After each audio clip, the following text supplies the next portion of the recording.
алғашқы оқиға мен өлі болып туылғанмын дейді. Ойбай.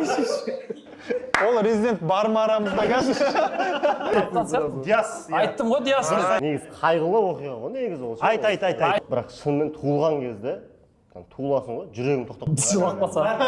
жүрегің тоқтап қалған, сөйтіп барып бүйтіп врачқа бере салған ғой, сенің балаң адам болмайды кәдімгі.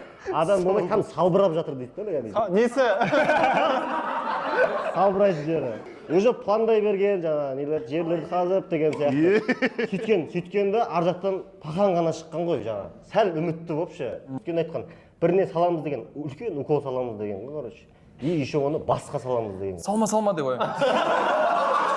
Ол ауыр сезім негізі, ана Басқа салмасын. Сен ол сезінбегенсің ғой.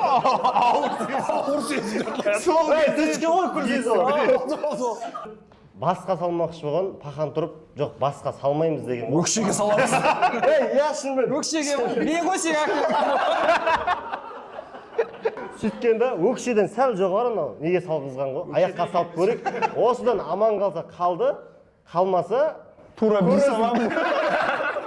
Каннибалдардың отбасы ма? сөйтіп аяққа салған, сөйтіп мына жерде кәдімгі тыртық бар кәдімгідей. Көрсете аламын, көрсетпесін бе? Енді пособие бірдеңе аласың ба? Не укол саған? Смотря сол жер. Цефазолин ше? Білу керексің ғой сен. Өкшетселин деген. Бал жетпей қалған Алматыға.